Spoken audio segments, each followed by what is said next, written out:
Gently close your eyes.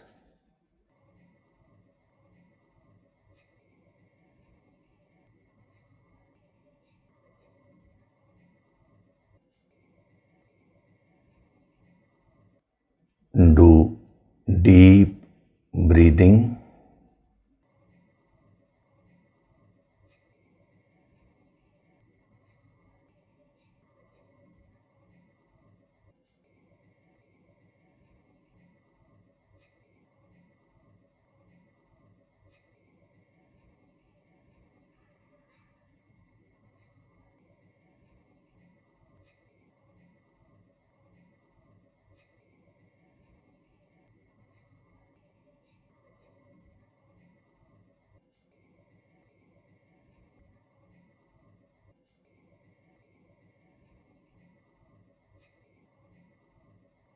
We'll chant Om once together. Synchronize the chanting of Om with your exhalation. Breathe in.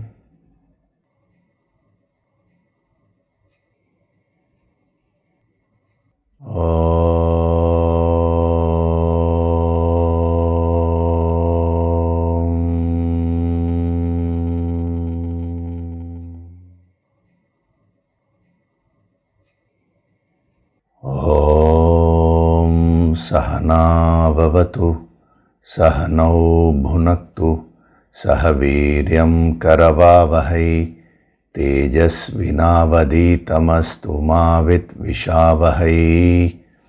Om Shanti, Shanti, Shanti.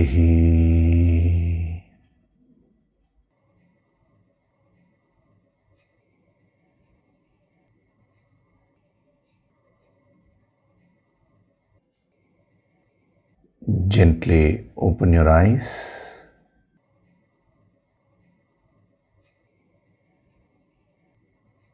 We'll chant from verses 6 to 10 of chapter 3.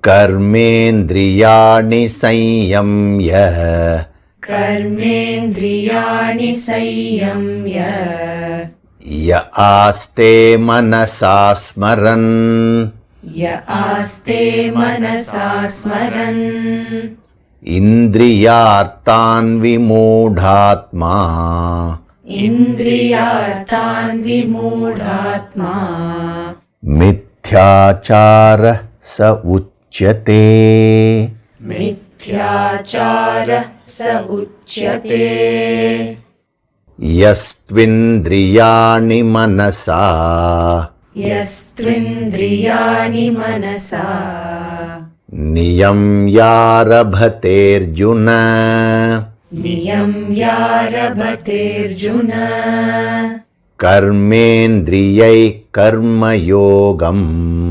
Karmendriyai karmayogam, asaktah savishishyate, asaktas savishishyate, niyatam kuru karmatvam, niyatam kuru karmatvam, karmajyayo hyakarmanah, karmajayo hyakarmanah, sharirayatra pichate, sharirayatra pichate, na prasidhyeda karmanah, na prasidhyeda karmanah, yajñarthat karmanonyatra, यज्ञार्थात् कर्मणोऽन्यत्र lokoyam karma bandhanah, लोकोऽयं कर्मबन्धनः tadartham karma kaunteya, तदर्थं कर्म कौन्तेय muktasanga samachara, मुक्तसङ्गः समाचर Saha yajna praja srishtva सह यज्ञा प्रजा सृष्ट्वा purovacha prajapatihi पुरोवाच प्रजापतिः anena prasavishyadvam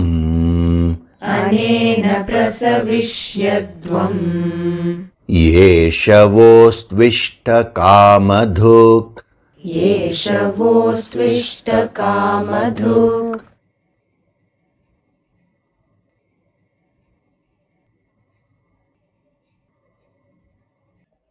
Hari Om, and a very good day to all of you.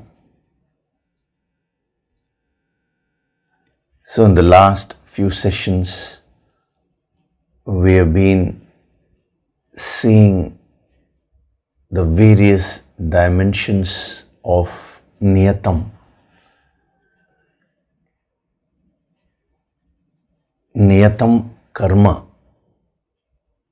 is an extremely powerful principle that is actually the formula which is being given by which you can convert any action into sadhana.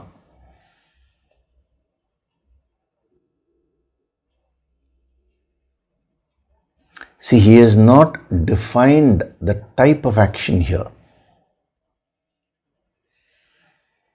because no master can say, do this, do that.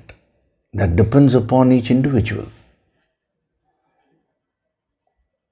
If an engineer were to approach a master, and if he says, do niyatam karma, his karma will be the work related to engineering. If a doctor comes to a master and the master says, do your niyatam karma, now his karma will be related to his field of medicine. If a singer comes to a master and gains this wisdom, I have to do niyatam karma, now his karmas will be related to singing, even the practice, everything. So the nature of activities will keep on varying, but all those activities can be niyatam karma. That is the beauty.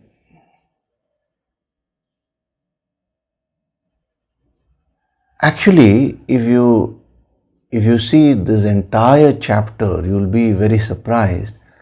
He never defines and says in a clear-cut way that this is what is karma, you do it. He only goes on qualifying karma. How to make your karma, that is whatever actions which you're doing, better and better. How to make them spiritual. How to ensure that you keep on evolving with whatever it is that you're doing. So no master is really is really going to focus on what you're doing.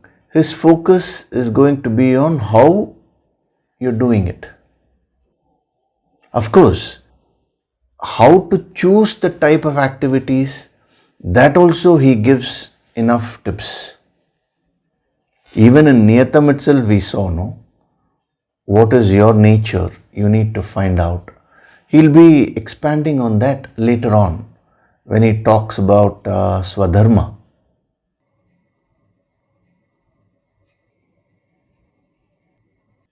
So, number one, he gives you guidelines on what type of activity you need to do, but only guidelines. He will not come and tell you exactly do this, do that, because that can be determined by each individual practically. You can't sit in a room and decide what all activities you have to do. It's not possible like that. Because there are so many small activities which will add up, which you may need to do in order to fulfill your goals. Now, every little thing cannot be listed out for everyone. So the list of activities which you have to perform will be different, which your spouse has to perform will be different, which your children have to perform will be different. Within children, depending on their age, depending on their nature, the list will vary. So you can never have a standardized formula, a standardized list of do's and don'ts. Someone asked me this question, why give so many principles and all that? Instead, wouldn't it have been very easy if the masters had just given certain do's and don'ts? Do these things, don't do these things. Then it becomes very simple for everyone. Actually, it will not become simple. It will become more complicated. Life is not so simple like that. Each individual is so different and unique. How can you have a standard set of do's and don'ts for everyone? As I told you, if you're an engineer, your list of activities will be different. If you're a homemaker, your list of activities will be different. It all depends on what you're choosing. So how can you have the standard list of do's and don'ts? If your nature is that of being a doctor, then a master would say, study medicine, become a doctor. Now supposing you ask him, shall I become an engineer? He'll say, no, don't. The do's and don'ts will be listed out according to that specific situation. So what these great masters have done is that they have not given any do's and don'ts in a universal way. Rather than that, they have given various principles which govern action. See, this is an ingenious way of doing it. The moment you give a list of do's and don'ts, it may be applicable to a particular person or a particular crowd, but it can never be applicable in a universal way. We say this ancient wisdom is universal, applicable to anyone. Why do we say that? Because it does not contain do's and don'ts. Even for the same person, as his roles keep changing, the do's and don'ts will again change. Supposing, let's say you start in a company as a salesperson. Now you may have to do a few things, you may have to avoid a few things. Then later on you become a manager. Now if you keep doing the same activities which you were doing earlier, now you will get into trouble. Your nature of activities will change. As a manager, it is not about you doing, it is about you getting things done. So the do's and don'ts will change. Supposing from a manager you become a CEO. Now the do's and don'ts will completely change. So even for a single person in his or her field, the activities may change according to age, according to the roles which that person has taken up. So giving do's and don'ts may look simple, apparently, but it will really not solve any issue. It will only cause a lot of frustration. Because reading that, somebody may try to fit into those do's and don'ts artificially when it is not applicable to them. That is why masters never gave do's and don'ts in a general way. They gave principles governing actions. Now, based on those principles, you can derive your rules, what I should do, what I should not do. What you should do is called pravritti. What you should not do is called nivritti. Pravritti means whatever duties, whatever set of actions which you need to engage yourself in. Nivritti means what you should avoid. So if you take life in general, for example, they gave a principle. Whatever is good for you, pick it up. Whatever is detrimental to you, harmful to you in the long run, don't do that. Pravritti, nivritti. This is one gentle principle they have given for life. Based on that, you need to decide. Similarly, when we come to the Swadharma portion, I'll explain further. They've said, pick up activities according to your inherent nature, your Swadharma. Whatever is Paradharma, now avoid. Again, the do's and the don'ts, the pravritti and the nivritti.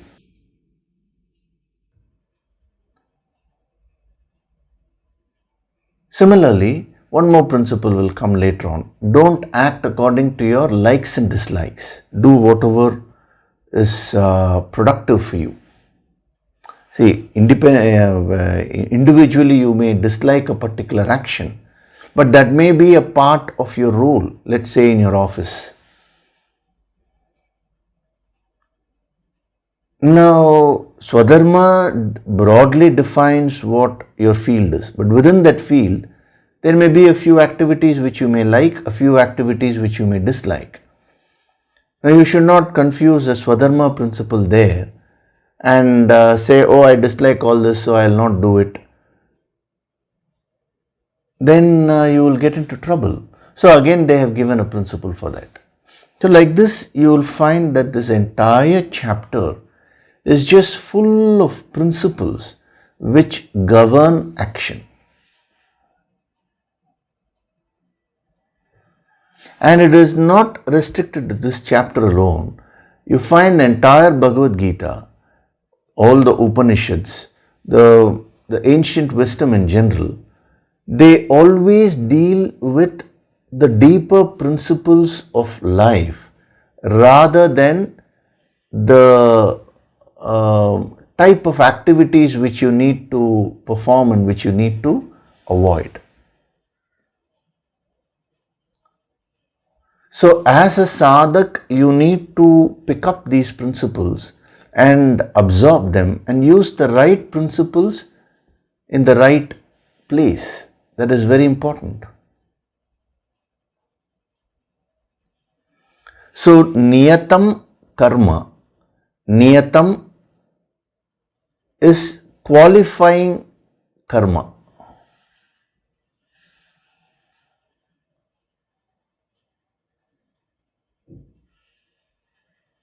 Now, the moment a principle qualifies an action, then it is very important for you to master that principle. Because when you master, the quality of your action will increase.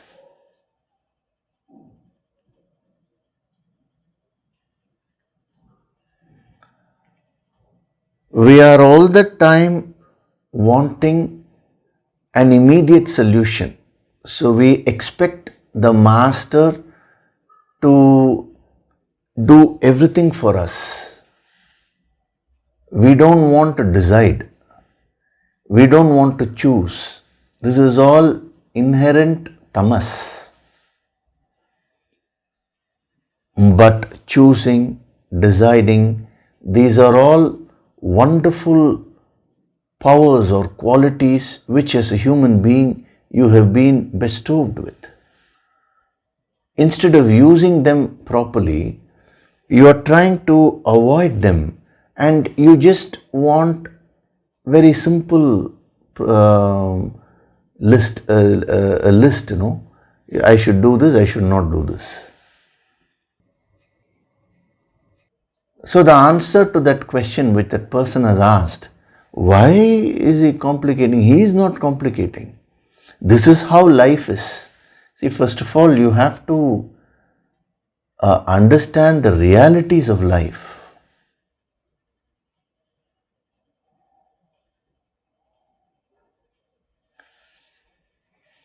You cannot act apart from what is the reality of life. And the reality of life is that there are millions of people, individuals, with their own uniqueness and individuality. And within a life of one person also, the actions will keep on changing according to the time, the age, the place, the context, the roles. So many things are there. There is a beautiful terminology in Tamil language, idam, porul, yeval, which means the time, place, all these things, the context, that's what they're referring to. The context is very important. According to the context, you need to act.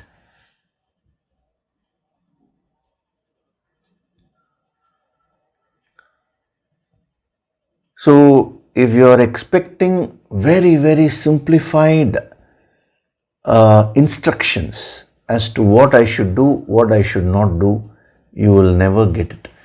If you are unable to understand certain principles, and then when you personally take guidance from a master in a particular situation which you are unable to handle, there he may tell you, see, based on these principles, these are the things which you can do, which you can't do. If you can't do means if you do them, you will get into trouble. If you do these things, this will be very beneficial to you. But that is applicable only to you, not to others. Even when the sadhana has been prescribed, for example, the Yoga Sankirtan material has been given to you, that Yoga Sankirtan material contains the infinite energy. Now, that is the general principle. But your experience will be yours. Another sadhak's experience will be his or hers. If you compare notes, so I experienced this.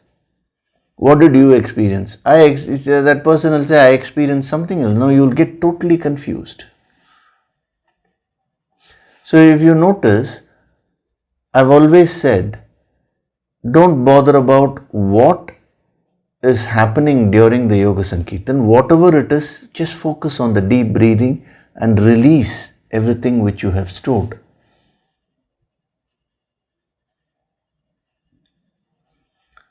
So this is a fundamental thing which as a sadhak you need to understand.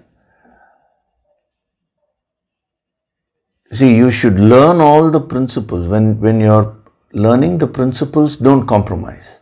But when it comes to application, it will vary.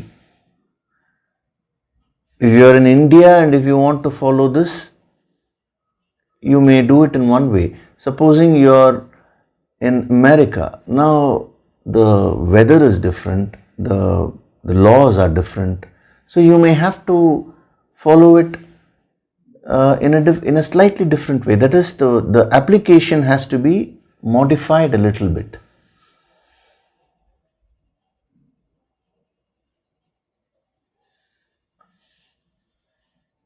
It's very interesting. In one of the yogic texts, it is written, when you wake up in the morning, early in the morning, when you wake up, you should not have a bath early in the morning. This is what has been mentioned.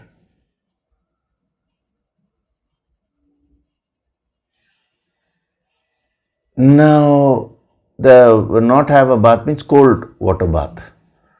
You should not have a cold water bath early in the morning. This has been mentioned. But in another yogic text, it has been mentioned that early in the morning you should have a cold water bath. That is very beneficial to you. Now, which one are you going to follow? Fortunately, you have not read both. So, no confusion at all. But if you want to better your life and you try to find out, you will come across two contradictory statements. You will not know what to follow. I covered this in the Kaya Tattva Empowerment Program. Now, the person who wrote, you should not have a cold water bath early in the morning. He lived in a place where it was very cold, the basic climate of the place. He was in the Himalayas. Therefore, to his students, he mentioned that when you wake up early in the morning, don't have a cold water bath, because your body hasn't yet got, the blood circulation hasn't yet started. So be careful there. You will unnecessarily, you should not catch a cold, or you should not invite some muscle catch and all that. That was the reason. So he prescribed certain movements to be done, and then you can have a bath. Whereas the person who said you can have a cold water bath, now in the morning, you should have. Now he was from the southern part of India. Now the climate there is quite hot. So what is cold water here is not the same as there. There it will be ice cold, whereas here cold water will be very pleasant.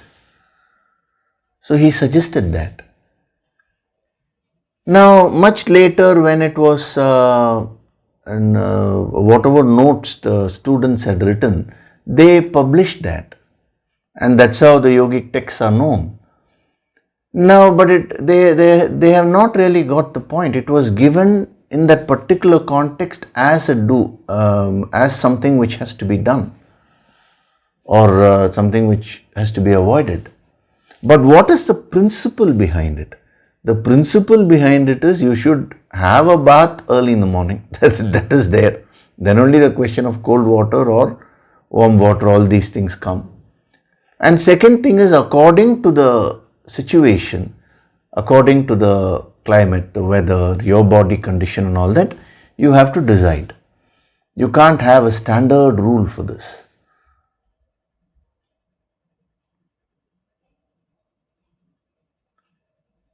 Now, if you don't understand the principle, if you just go by the rules, now you may get into trouble by following that.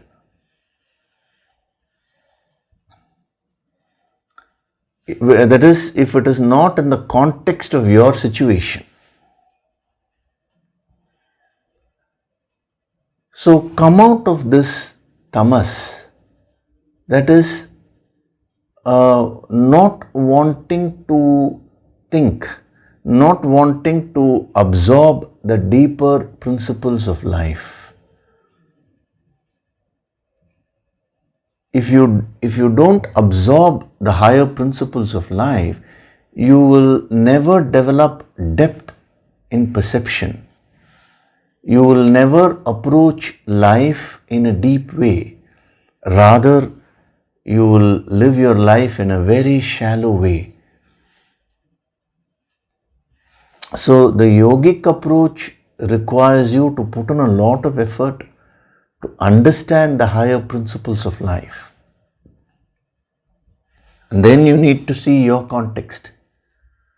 your present context in life, what is your age, what is the role which you're playing, accordingly you need to practice. See, even when it comes to Swadharma, Paradharma, I've mentioned it many times. I'll be covering it in detail when we come there again. It is said that you need to take up a field of activity according to your Swadharma. That is, if you have not yet started your career or you're in the early days of your career, for a youngster. Now, supposing you're in your midlife, and at that time suddenly, I have to act according to my Swadharma. Therefore, I'm in a job where it is not my Swadharma. Therefore, I'll go and resign. Now you will get into a lot of financial pressure. So how do we apply it there? It has to be applied in a different way. So remember, these principles are well defined, but the application will keep on varying. You should be very flexible there. You will be flexible only if you overcome your tamas. Otherwise, why do we require all these sessions every Sunday, the yogic approach and all this? Simple. Just a book can be written.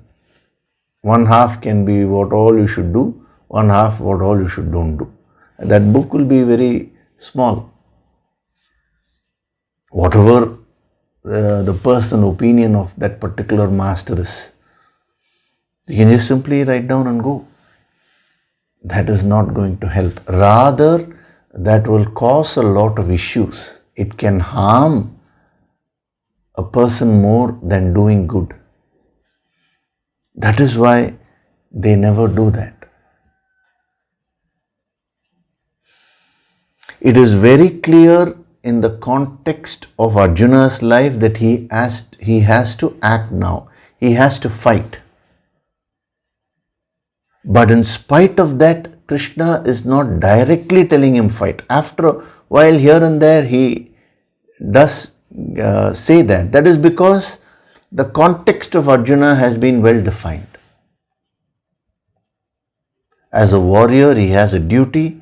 It's a righteous war, therefore fight. Now, if you just take that one word, fight, which has been said in a particular context to a warrior, and if you go home, now what did Krishna say? Fight.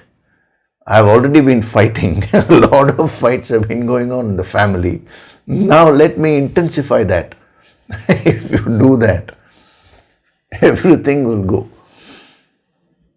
So there, when he is saying fight, the principle behind that is action. Whatever your role is, perform your role. So you need to penetrate and get that principle, for which you have to overcome your tamas. Don't go mechanically by rules.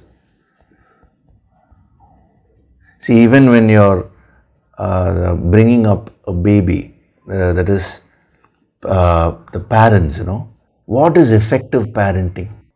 To be very flexible and study the psychology of the baby, because each baby is unique. No two babies will be the same, will have the same nature. See, just as adults, we are also different from each other. Now, what about the babies? The babies only become adults later on, no? So whatever is going to manifest later on will all be there in the seed form for a baby, that particular distinctive nature. So as parents, you will have to observe the babies, you will have to observe your children, understand what their nature is, and apply the right psychology. You cannot have standardized rules for this. Many people have been asking whether a course can be taken on effective parenting. We'll see that in the future. But what you need to understand is that don't define your parenting on do's and don'ts given by someone else. Even if the course on effective parenting is taken, what will be given to you will be the principles. Thereafter, you need to apply them to your children carefully. So today, what I am finding is, the trend is very funny. The child is behaving in a particular, what should I do? They have a book to refer to, Oh, what is my child's age? 2 years, 3 months. At 2 years, 3 months, what should be done? There is somebody who has written that, when your child is 2 years, 3 months, now do this. So they refer to the book and they are taking care of the children. Now, if you do like that, you will only get more stressed. The whole process of parenting itself will no longer be enjoyable for you. If you want to put your baby to sleep, so for each baby, one thing will suit. And even for one child, according to the phase of life, the mind will keep on changing. So you may need to change your methods. So never ever fix yourself like that and become inflexible. Especially when it comes to spiritual growth, you need to be very, very flexible in application. Be fixed when it comes to principles, but be flexible when it comes to application. This is very important. So we have been seeing the various dimensions of niyatam. Out of that, the higher dimension of niyatam is being devoted to, devotion, converting action into worship. All the dimensions are very powerful, but that one dimension stands apart because it directly connects you with the infinite. When you act, that is karma. When you get connected to the infinite while you are acting, then it becomes niyatam karma. That is why it says, be very, very devoted. Worship, let your actions become worship. See, what is the meaning of worship? What is your understanding of worship? Worship means you have a puja room in your home, or you go to a temple or any other place of worship and you do certain rituals, certain activities. Now people consider that as worship. Now what you need to understand is that is only a practice ground for you to build the bhavana of devotion, to build that attitude. But the real practice is not there. The real practice is when you are performing your other activities. The idea is to build a particular bhavana of devotion there, which you are supposed to carry forward into all your activities so that your whole life becomes a reflection of this principle, niyatam karma. Now, who understands it that way? You think worship or puja means it has to be only done at the puja room. No. Actually, some people interpret this niyatam karma to mean just the rituals which have to be performed during the worship time, And even the nitya karma and naimittika karma, they interpret it as nitya karma means daily rituals for a fixed period of time which you do. Naimittika karma means once in a while certain rituals you may have to do. Now that is a very narrow understanding of the grand principle which he is giving. See, these principles are meant to transform each and every aspect of your life. But when your understanding of these principles itself is limited, then how can you gain the wisdom?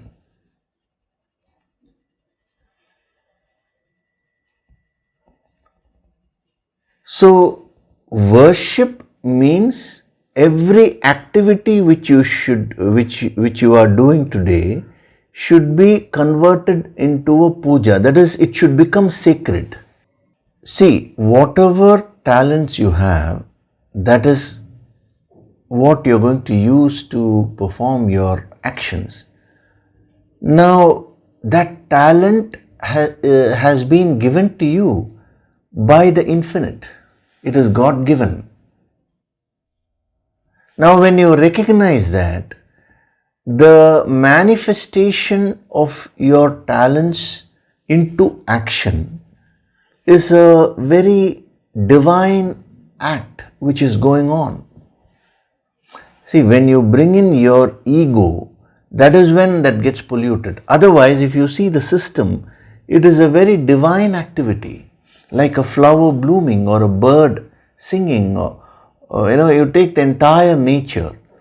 There is a particular nature with respect to human beings. I'm using the word talents or skills. But when it comes to nature, we generally use the word nature itself. So there is a particular nature and then that gets manifested. Similarly, you have a nature, you have certain talents that will manifest in your life. Now this is a divine plan. So when you recognize that, then whatever activity which you perform, you do it with that sanctity. The moment you convert your activity into worship, thereafter, there is no activity which is superior or inferior.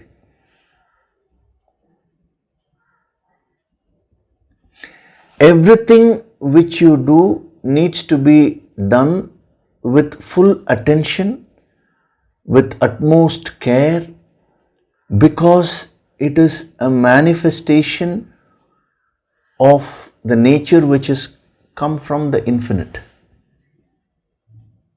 See, this is a very grand vision which he is giving. And if you are able to grasp it, there will be an instant transformation in whatever it is that you're doing. If you're listening right now, you will start listening with so much of bhavana.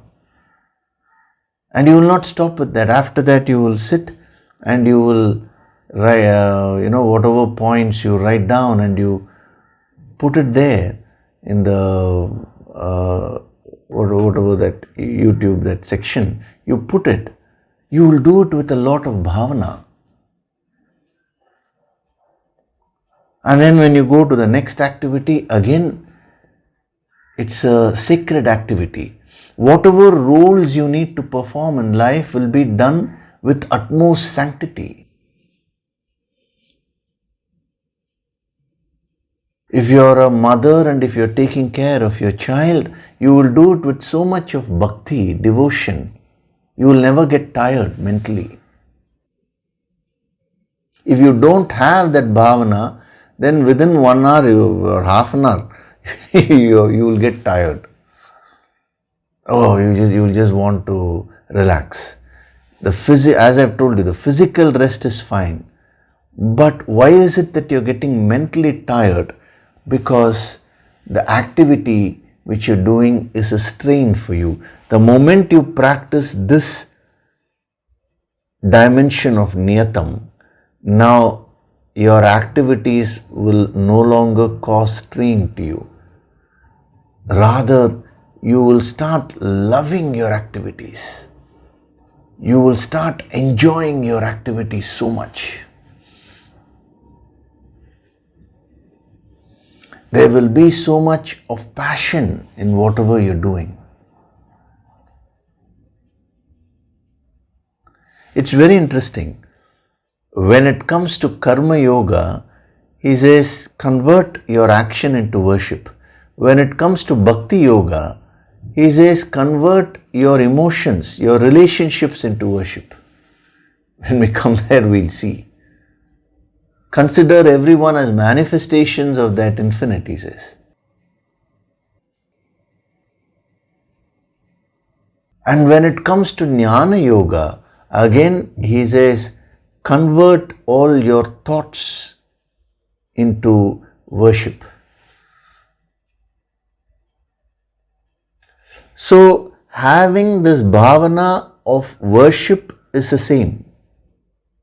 But the nature of sadhana may vary. It may be sometimes karma yoga, it may be sometimes bhakti yoga, it may be sometimes jnana yoga, maybe sometimes dhyana, meditation.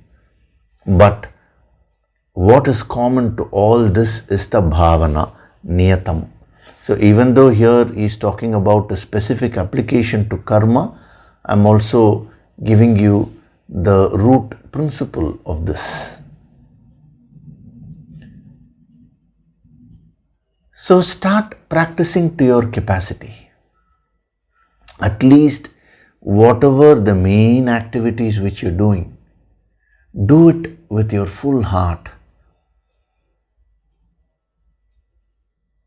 Just imagine, supposing if God actually comes before you and tells you, listen, do this for me.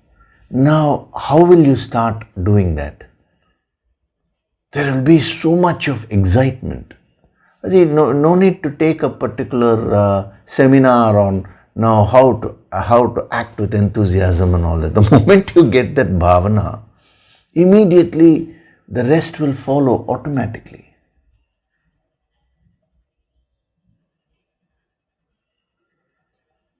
So a yogi is very, very sincere in whatever he does.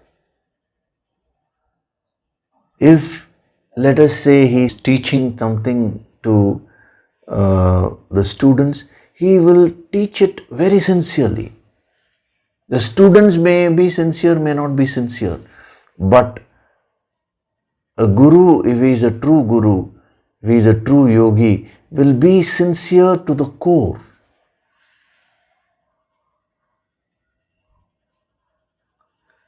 If he is eating, he will eat with so much of sincerity. If you go to him with your problem and say, sir, this is my problem, I want a solution, now he will listen to you with utmost sincerity, with utmost devotion. Everything which he does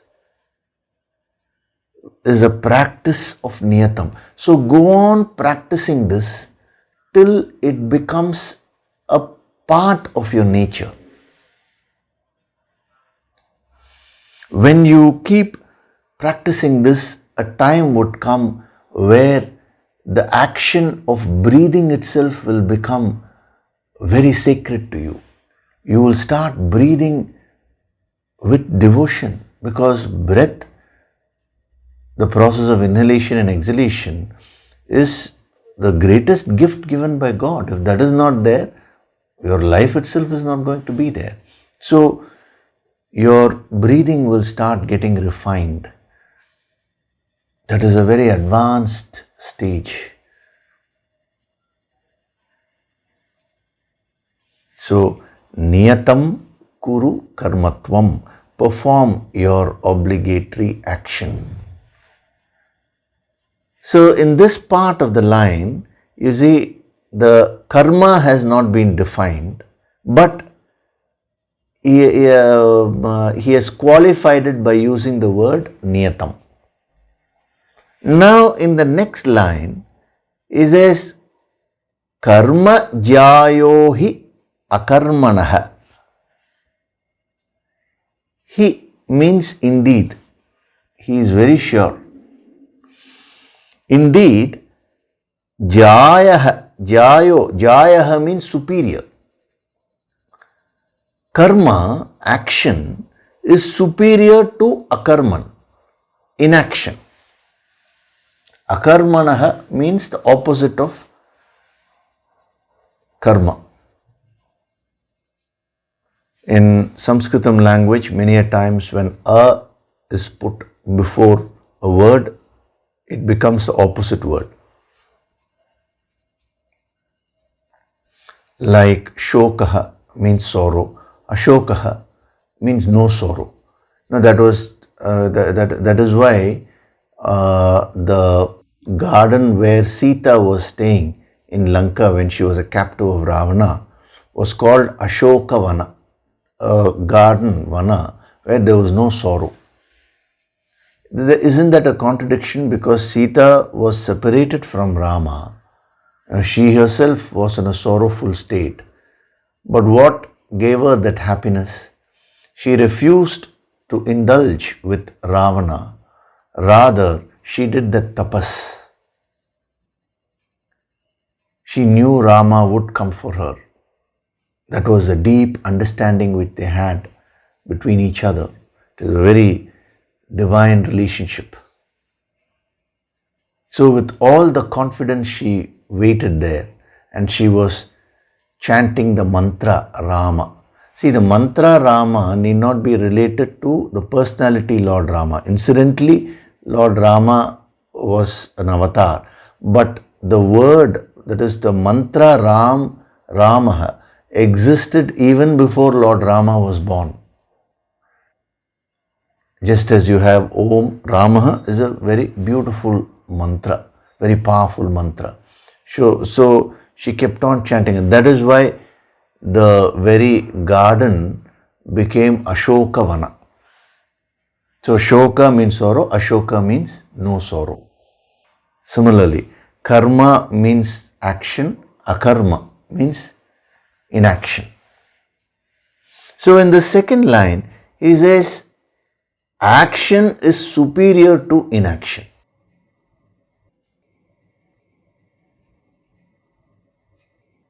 It is better to do something in a wrong way than not to do it at all. Why I am saying this is, many people who are tamasic, they avoid action and then they give a reason. Because I cannot act properly. That is why I thought I'll just keep quiet. Acting imperfectly is better than not acting at all. Any day, action is superior to inaction, he says. Inaction, when something has to be done and when you avoid it, that is called akarmana. We'll be seeing the different dimensions of akarmana. It's very interesting. So on one hand, in the first part of this line, he says niyatam kuru karmatvam. The center is karma, and then he has built that part around that. He has qualified it with niyatam. And then who should do it? You should only do it. And you should, the kuru, everything has been built around that word karma. Now in this part of the line, you see again the center is karma. And in comparison to akarmanaha, he says action is superior to inaction. Again, there is a comparison. He is using the technique of comparison to not directly explain what karma is, but through comparison, you will get an idea, you will get a hang of what karma is. When we go into that, you will be amazed. And throughout, he has followed this principle. Never directly telling what it is, but giving indicators and setting the context. And when you keep on understanding that, suddenly you will gain the wisdom of that particular principle. When something is told to you straight away, now that will not go into your mind. When you discover it, that is when it becomes permanent.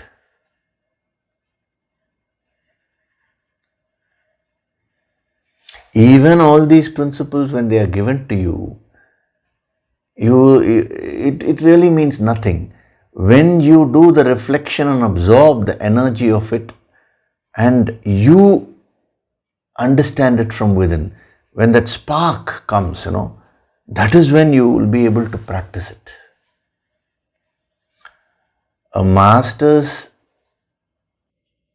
work is to make these principles as deep and attractive as possible, and give the healing also along, so that it is conducive for the student to absorb.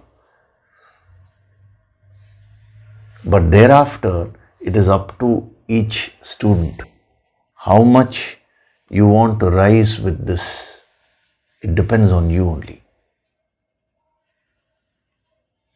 So, karma jayo hi akarmanaha. Now, before we get into what he's saying there, first let's focus on that word he. He means indeed. He is very sure. Why is he very sure? When can a person be 100% sure? Whenever you're talking from your experience, you will be 100% sure.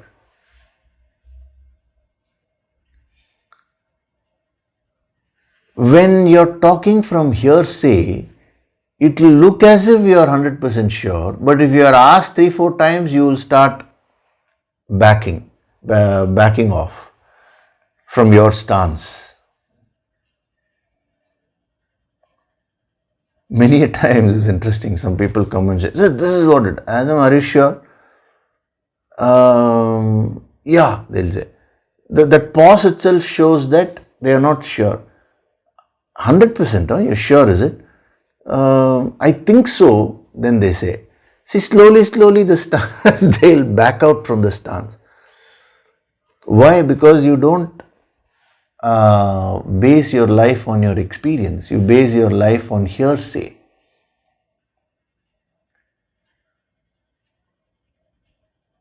From this moment onwards, start basing your life on your experience.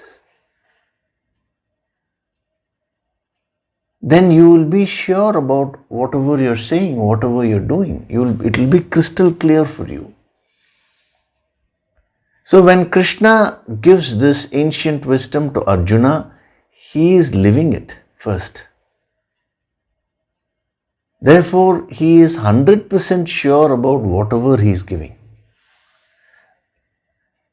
That is the power which any master generates. Whenever you say something from your experience, it will have a lot of power. When you say something out of hearsay, it may look as if it's powerful, but that can be broken very easily. The faith can be broken. That is why what is constantly being told to you is that you do your personal sadhana. Then only you will be in a position to help others. Some people ask me how to spread this to everyone. First, what I'll ask you is, are you doing your sadhana properly? Are you attending these Sunday sessions every week without fail, sincerely? If that itself you're not doing, you're doing it casually, then if you go and tell someone else about this, there'll be no power. I wouldn't say don't do it, but if you really want to do it in an effective way, you need to start practicing all this. When you tell someone, listen, gain this wisdom, this will transform your life. When you tell this to someone, now if it has transformed your life, it will automatically gather a lot of Shakti when you're saying it. Because it is coming from your experience. Supposing you're not practicing anything, but you're telling your children or somebody, this will transform your life. Now come on, attend. There will be no power. So He means indeed he is very, very sure because it is his personal experience. Krishna is not talking from hearsay. He may use certain style or language from the scriptures to convey what his experience is. But the most important thing is the experience. If you mechanically talk from the scriptures without a personal experience, that will not have any prana shakti. That will not have any power. So that is the difference between a pandit and a saint. A pandit is one who is well versed with the scriptures, but he is not practicing that. A saint is one who has that experience, and he may borrow a few things from the scriptures when required in order to communicate effectively, because it's very difficult to put the experience into words. But a saint, a master, is not dependent on the scriptures for his communication.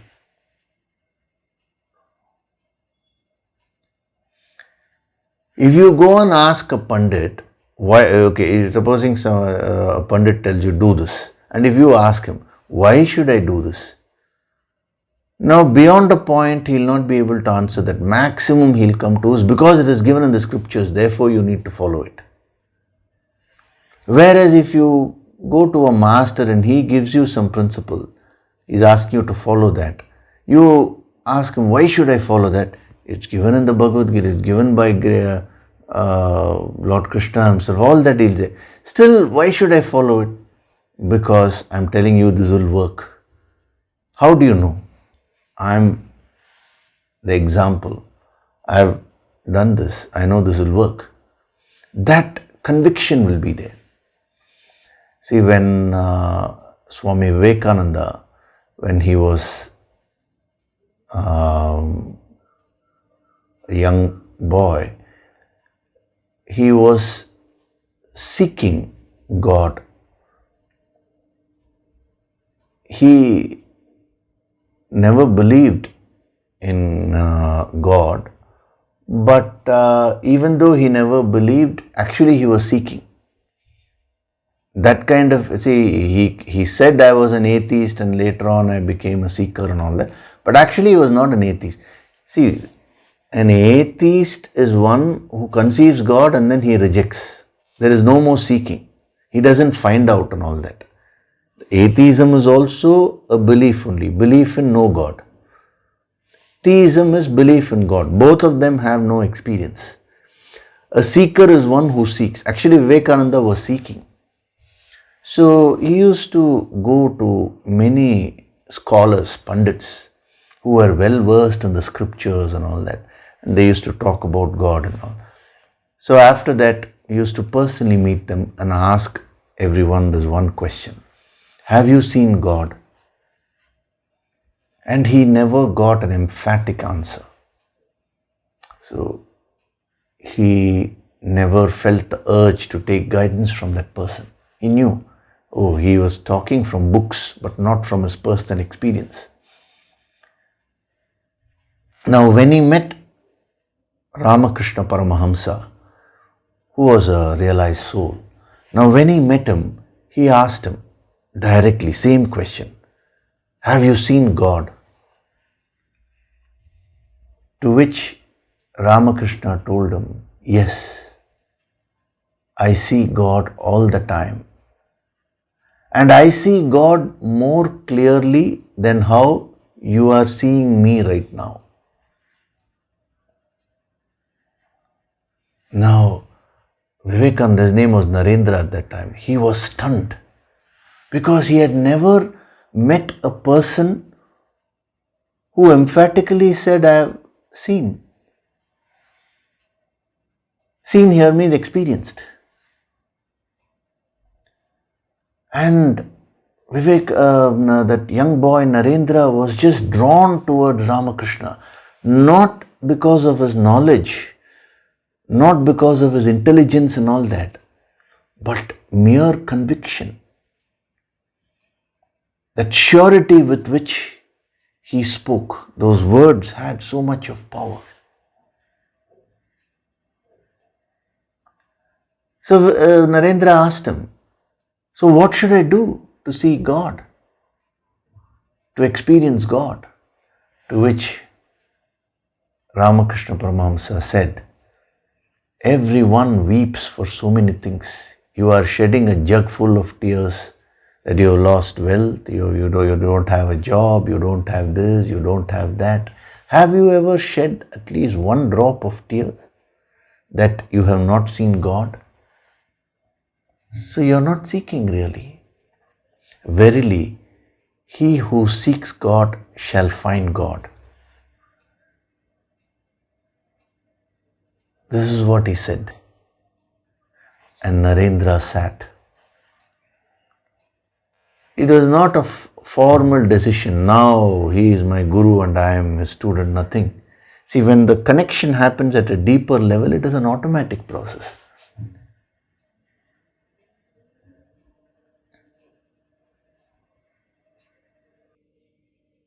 The same thing is given in the Upanishads also. Verily, one who seeks God shall find God. So, every master talked from the depth of that experience. Not empty words, as Shakespeare says, words, words, words. Polonius was reading a book. What are you reading? Just words, words, words. It's a very philosophical statement.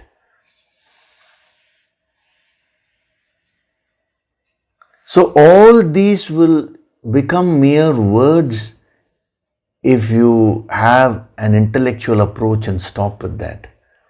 But they will start speaking to you, they will transform you, they will become your experience if you start absorbing the energy behind that. So when he says, Karma jayo hi karmanaha, hi akarmanaha. So put together is the sandhi, the joining is hyakarmanaha. So you separate hi akarmanaha. So the moment you come across that word he in this verse, which means indeed, I'm telling you for sure, you absorb that energy. Just imagine the conviction with which Krishna would have said this. In the second chapter also we saw, no, this is the state of Brahman, this is what is Godhood, take it or leave it. That kind of a commanding position he took. Why? Because he is experiencing that. So every master takes that commanding position not out of ego, out of experience. Whenever you experience something, you take a commanding position automatically in that. When you are egoistic, there also you may try to put it in a commanding way and all that, but that will disturb the other person. See, when you absorb the energy of indeed, that will inspire you, because you should know the difference between these two. Now, don't go about telling people in a very rude way and saying this is my experience, and it's not like that. That will disturb others because it will stem from your ego. Humility should be there, but even if you say something in a polite way, it will have so much of power when it is coming from your experience. Don't miss that principle.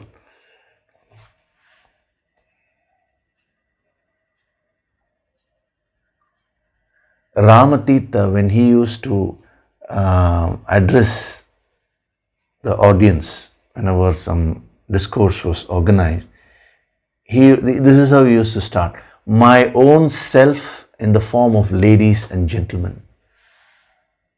My own self means that is my infinite self in the form of ladies and gentlemen. That was his personal experience. You don't even need to read his discourse. Just that line is enough. You just sit with that and meditate. You will you will advance spiritually. Just that one line, in that one line, he gives his entire experience. How powerful it is. So, he means indeed, action is superior to inaction.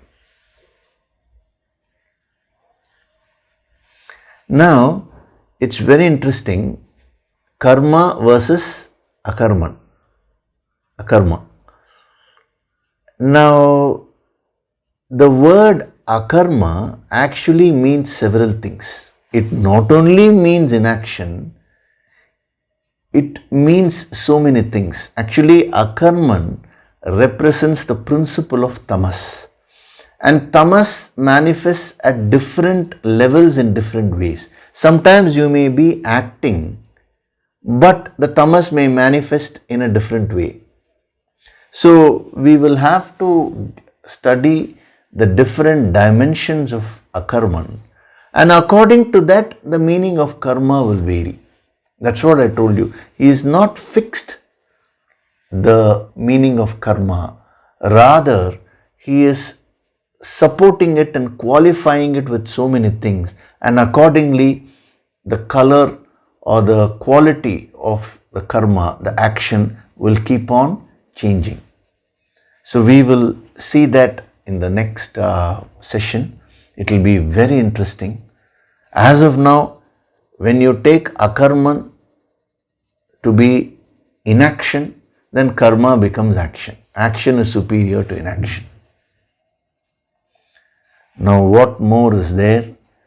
We will see. When we apply the yogic approach and when we go into the depth of it, you will find it so amazing. Because sometimes you may feel you are doing your karma properly, but it may not be proper. So we will see all that. Okay. So before we do the nididhyasana meditation, I'll take up one question.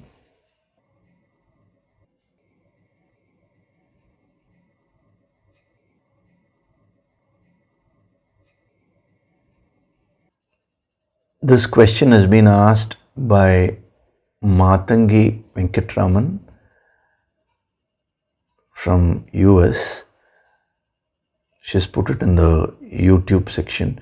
So, respected Yogishri, I have approached almost all of my activities so far by identifying them either as work or as relax. My understanding from the past lectures is that excellence in action is karma yoga. Funnily enough, once a relative goal is reached, my mind gets pleased and declares that excellence has been achieved. The fruit of that is a well-deserved break or rest, or stopping all action and watching TV.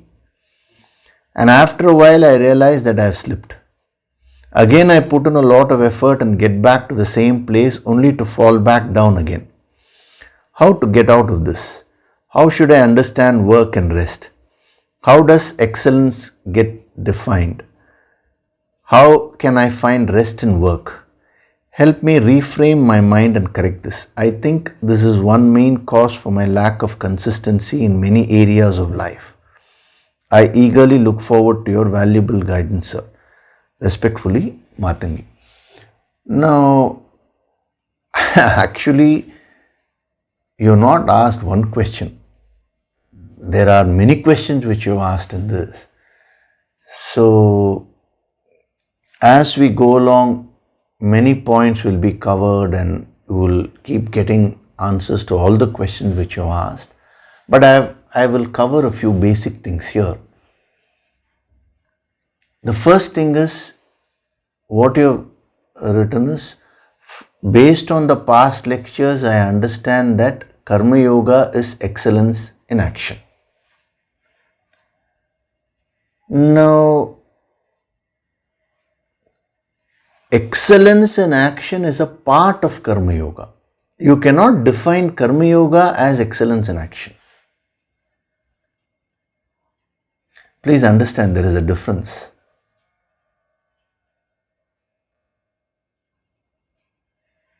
excellence in action is not a full definition of Karma Yoga. As I told you in one of the sessions earlier, a robber plans to rob a bank and he executes it in an excellent way. Will you say he is a Karma Yogi? According to the definition which you have understood, excellence in action is Karma Yoga, then he becomes a Karma Yogi. No, there are many other aspects to Karma Yoga also. So out of that, you're just picking up one aspect and you're generalizing it. The whole chapter is giving you various dimensions of Karma Yoga only. So this is a very important thing which I want you to note. This will be extremely useful for all the sadhaks. See, in a particular context, a particular statement will be made. As I've told you, go to the root principle. So, if you just get stuck there, then the wisdom will become very limited. So, in some other context, he will say, peace of mind is yoga. Actually, if you remember in the second chapter, he said, yoga karmasu kaushalam. Yoga is skill in action. And a few verses earlier, he says, samatvam yoga uchyate, which means balance of mind is yoga. So if you just read one verse, you will conclude there. You will have to get the total picture. So being calm when you are acting, that is also a part of Karma Yoga. Acting with the full bhavana, that is also Karma Yoga. See, that's what we are learning, no? In the Niyatam Karma, how many dimensions were given to you? All those are aspects of Karma Yoga only. Now, when we compare it with Akarma, more things will be given. Very interesting comparison he is making. So you will learn more. So the more principles you keep learning, slowly you will start getting a full idea of what Karma Yoga is. It is not possible to define Karma Yoga in just one phrase like that. So understand this, that excellence in action is a part of Karma Yoga. You put it that way, you understand it that way. Now you are talking of the work and rest and all that. That's what it is. The other aspects of Karma Yoga also have to be implemented. No, the other aspect of Karma Yoga is not shying away from action. That is what is akarman. Akarman means inaction. You are using the word rest or relaxation. But actually, that is not true relaxation. That is shirking of work. I want you to understand this so that you get a firm grasp of what is happening in your deeper mind. The tendency to avoid action is being called as relaxation or rest here. That is why, if the moment you do an action, now it is time to relax, rest. You yourself are feeling that something is wrong. If you have truly acted, if you have done your duty fully, if your conscience tells you that, and then when you take some rest, that rest will energize you for more action. When that doesn't happen, then it is not true rest. It is shirking of duties. So on one hand it was said excellence in action is a part of Karma Yoga. On the other hand, last week only it was said, being steady. Nitya Karma means daily routine activities. Repetition of those activities. You can't say, I had a bath today. No excellence in a wonderful bath I had. So from now on, I'll never have a bath. You will not say that. It is your nitya karma to have a bath every day, at least for others' sake. So there are activities which you need to keep doing every day. Those are the duties. How to enjoy them and do, how to do them in such a way that the activity does not tire you, that is karma yoga. So what is rest? What is action? Ramatirtha says intense work is rest. It's like a paradox, The body should be acting, but the mind should be very relaxed. So that comes only through sadhana. You have to do a lot of sadhana and slowly you will master it. Straight away you cannot apply that. So then what do you do straight away? In between you take some breaks and use the rest period to energize yourself to get back to action. That is okay. But primarily, it is not because you have achieved excellence in action that you are going for rest, even though the mind is playing tricks and making you believe that. It is because you are not enjoying the action which you are doing. You are getting mentally tired and therefore you are taking some rest. Nothing wrong with it as long as you understand what is happening and then when you do it consciously. So the solution to this is in learning to enjoy whatever it is that you're doing. Supposing, let's say you're cooking. Now enjoy cooking. And you should get a lot of happiness when somebody is tasting that and saying, oh, it is very nice. When they enjoy that, that should give you a lot of happiness. So when you bring that bhavana, now that action will not tire you anymore.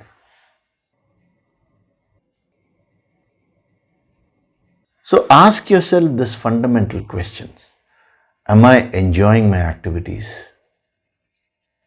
Am I being productive in my activities? See, excellence means being productive. How much time do I have every day? Is my time being utilized productively? Rest or relaxation, that is external rest and relaxation, is also a part of karma yoga. But that rest or relaxation is a part of karma yoga to that extent where it de-stresses you and gives you that energy to get back to your main activity. The moment I say de-stresses you, it means you are getting stressed with activity. So that is required till you advance spiritually and master these principles. So the rest of the things I'll cover it as we go along. You'll be getting all the answers. So this is something which you can think about and you get back with further clarifications if you have. Ask yourself these fundamental questions which I have told you and practice them and see. Okay. So this question was taken up because this is very much in the context of what is being taken in these verses, and it will be extremely useful for all the sadhaks because every sadhak goes through this kind of phase. The mind goes through, It's a wonderful and useful question which has been asked. Okay, so now we'll do the Nididhyasana. Gently close your eyes.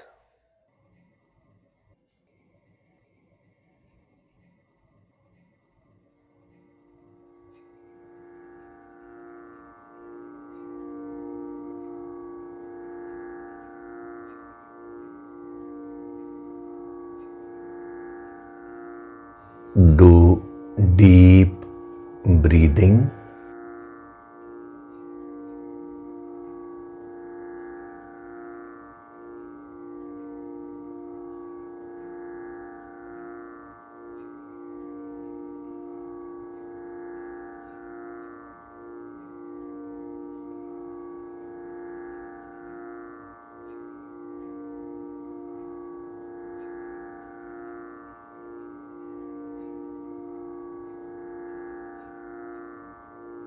With every breath, I am becoming more and more relaxed.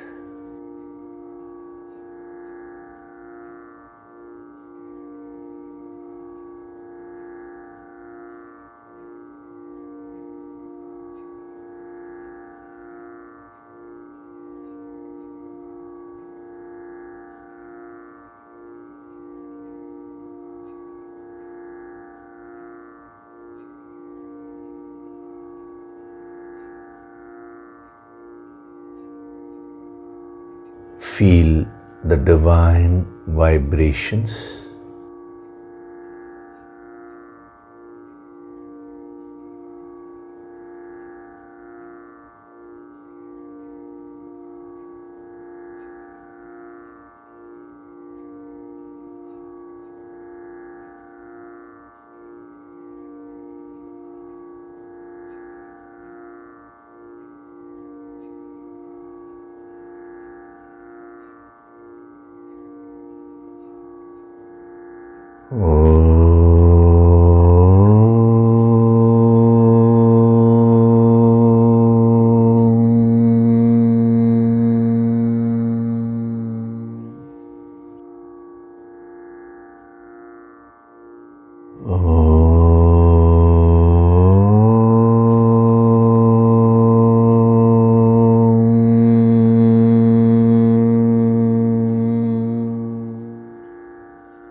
With every breath, I am going deeper and deeper into myself.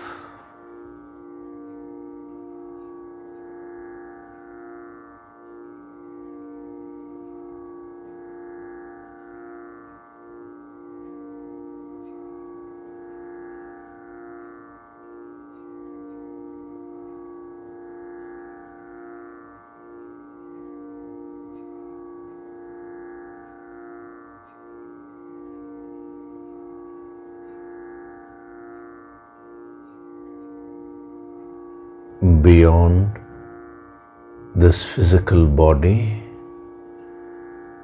beyond these various emotions and thoughts, lies my true essential self.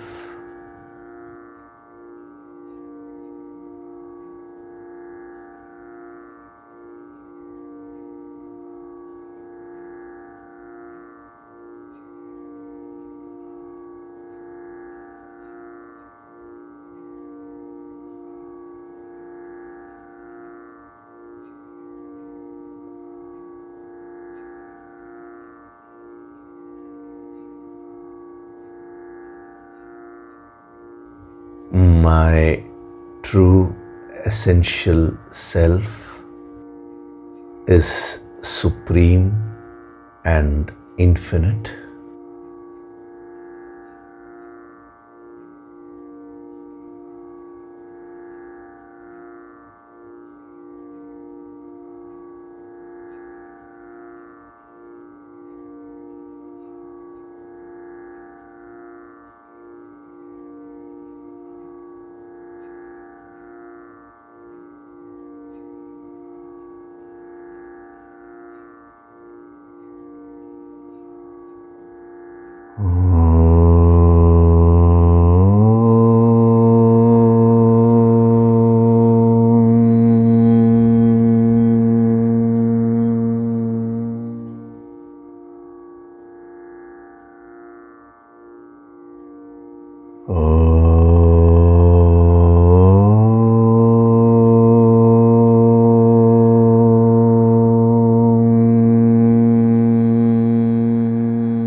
I choose to do the sacred sadhana of niyatam karma.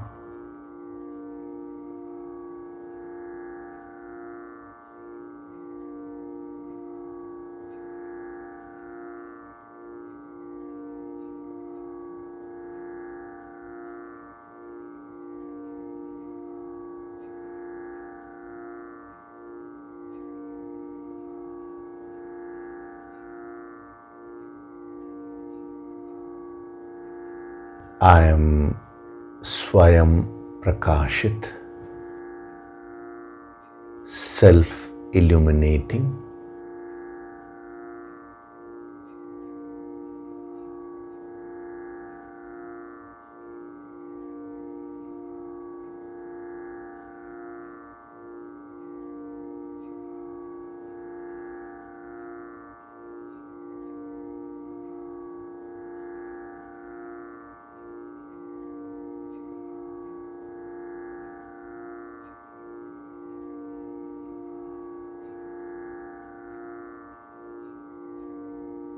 Offer your gratitude to God Supreme.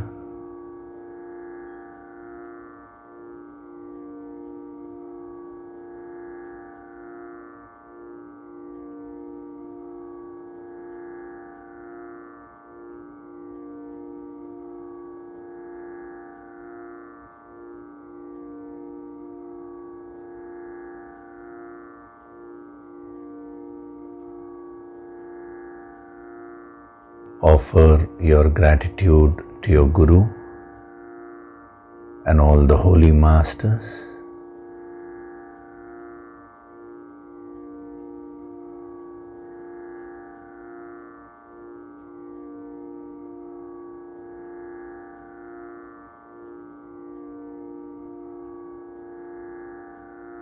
Slowly come back. Wriggle your fingers, your toes.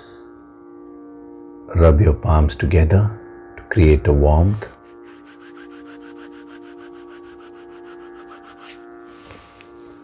Cup your eyes with your palms.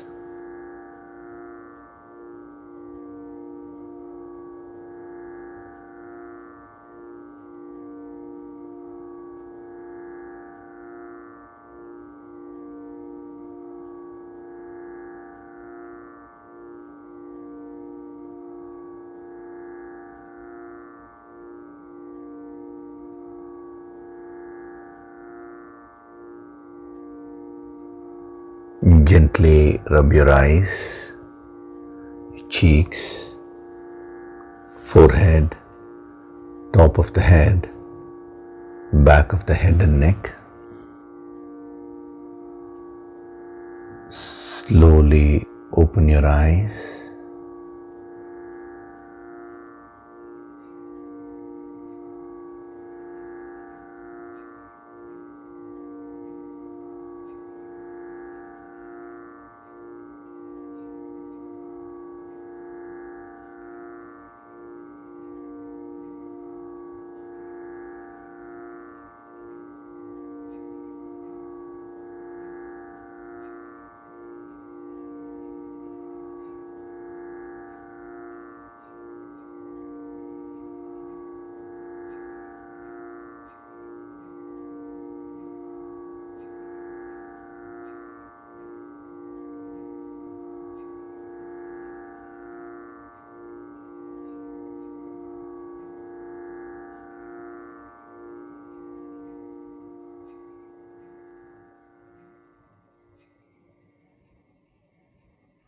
Welcome back.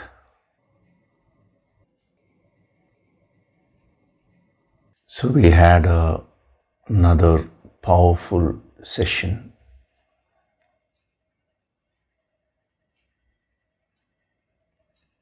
These Sunday sessions are designed to increase your inner powers, to build that strength from within. So you need to play your part. You need to pick up these principles and put them into practice at every opportunity. Life gives you enough opportunities. And the more you practice, the more you will perfect these things. Don't expect results straight away.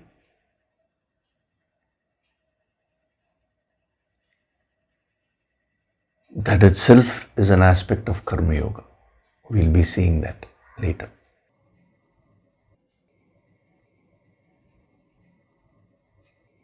Okay?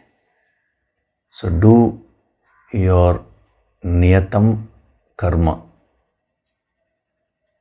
What is niyatam karma? I don't know. What is niyatam karma? I don't know means the type of activities that you decide. But how you should do that, that is what is being expounded. Okay. So we'll go into more depth in the next session. Thank you very much. Hari Om.